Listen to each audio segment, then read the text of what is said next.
এই মুহূর্তে সবচেয়ে বিরাট বড় খবর, পুজোর আগে সংগ্রামী যৌথ মঞ্চের নেতৃত্বে সরকারি কর্মচারীদের ফের দুদিনের কর্মবিরতি ডাক ঘোষণা। আগামী অক্টোবর মাসে 10 এবং 11 অক্টোবর কর্মবিরতির পালন করবেন সংগ্রামী যৌথ মঞ্চের সদস্যরা।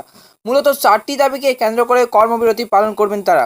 এই মুহূর্তে সংগ্রামী যৌথ মঞ্চের ডিএ নিয়ে বিরাট বড় খবর, পুজোর আগেই ফের কর্মবিরতির ডাক দিল রাজ্য সরকারি সংগ্রামী যৌথ মঞ্চ। বুধবার মঞ্চের তরফে জানানো হয়েছে অক্টোবর মাসে দুদিন কর্মবিরতি আহ্বান করা হয়েছে এবং ঘোষণা করা হয়েছে আগামী 10 এবং 11 অক্টোবর কর্মবিরতির পালন করবেন সংগ্রামী যৌথ মঞ্চের সদস্যরা। মূলত 4টি দাবিকে কেন্দ্র করে কর্মবিরতির পালন করবেন তারা। এই মুহূর্তে কিন্তু ডিএ নিয়ে রাজ্য সরকারি কর্মচারীরা বলছেন যে কবে বকেয়া ডিএ, পুজোর মরশুমে এই মুহূর্তে আজ কিন্তু 29শে সেপ্টেম্বর 247 দিন ধরে আন্দোলন করছেন তারা সংগ্রামী যৌথ মঞ্চে। আন্দোলন করছেন, তাদের প্রশ্ন যে বকেয়া ডিএ কবে।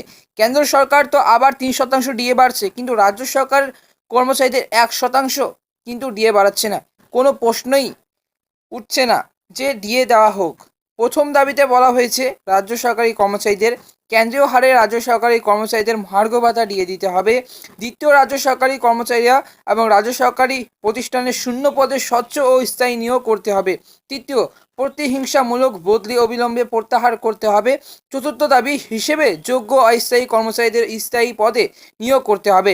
সোমবার তারা এই দাবিগুলি নিয়ে রাজ্যপাল সিবি আনন্দ বোসের দ্বারস্থ হয়েছিলেন। দাবিগুলি লিখিত আকারে তার হাতে তুলেও দিয়েছিলেন। তবে সংগ্রামী যৌথ মঞ্চের তরফে এর আগে কর্মবিরতি পালন করেছে।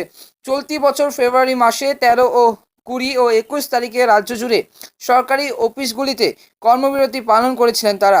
আবার 10 মার্চ প্রশাসনিক ধর্মঘটেও সামিল হয়েছিল এবং 6 এপ্রিলও কর্মবিরতি পালন করেছিলেন তারা। এছাড়াও শহীদ মিনারে 244 দিন ধরে তারা কিন্তু আপনারা দেখেছেন যে 25শে সেপ্টেম্বর সোমবার 244 দিন ধরে তারা ডিএ সহ এক ঝাঁক দাবিতে ধর্ণা চালিয়ে যাচ্ছেন। আহ্বায়ক ভাস্কর ঘোষ বলেন, পুজোর মরশুমে কেন্দ্র সরকার আরও এক দফায় ডিএ দেওয়ার কথা ভাবছে। সেক্ষেত্রে রাজ্যের সরকারি কর্মচারীদের সঙ্গে কেন্দ্র সরকারি কর্মচারীদের ডিএর পার্থক্য হয়ে দাঁড়াবে প্রায় 40%। চলতি আর্থিক বছরে যে অর্থ কমিশনের কাছ থেকে 73,000 কোটি টাকা পেয়েছে রাজ্যে, আর সরকারি কর্মচারীদের বেতন খাতে 64,000 কোটি টাকা বরাদ্দ হয়েছে বাজেটে। এখনো উদ্বৃত্ত রয়েছে যে 9,000 কোটি টাকা যা দিয়েছে 16% ডিএ দেওয়াই যায়। সেই ডিএর দাবিতে আমরা কর্মবিরতির ডাক দিয়েছি, এটা কিন্তু রাজ্য সরকারি কর্মচারীরা বলেছেন। তৃণমূল কর্মচারী ফেডারেশনের আহ্বায়ক প্রতাপ নায়েক বলেন যে আমরা এই কর্মবিরতির ঘোরতর বিরোধিতা করছি। আমাদের সংগঠনের 1,98,000 সদস্য রয়েছেন, তারা সকলেই কিন্তু ওই দিনগুলিতে কর্মবিরতির ষড়যন্ত্র ভেঙে রাজ্য প্রশাসনকে কিন্তু সক্রিয় রাখবেন।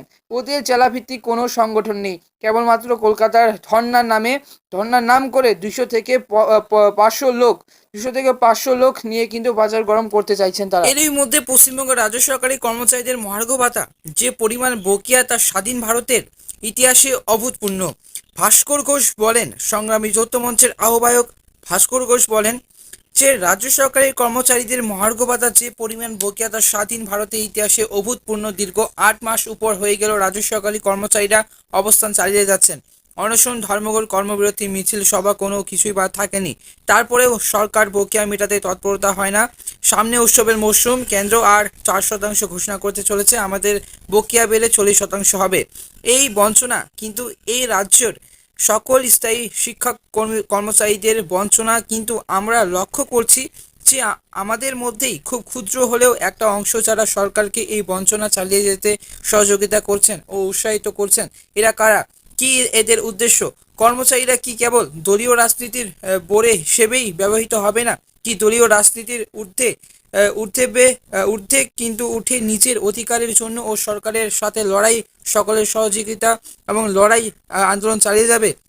নিচে আজকের এই ভিডিওতে রাজ্যের যে শাসক দলের সংগ্রামী যৌথ মঞ্চে বা সংগ্রামী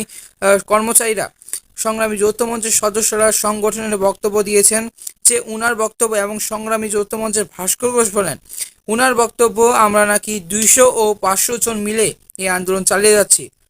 আশা করি আগামী 10 এবং 11 অক্টোবর শিক্ষক কর্মচারীরা তাদের অধিকারের জন্য কর্মবিরতিতে সামিল হয়ে সরকারকে তাদের মনোভাব স্পষ্ট করে দেবেন।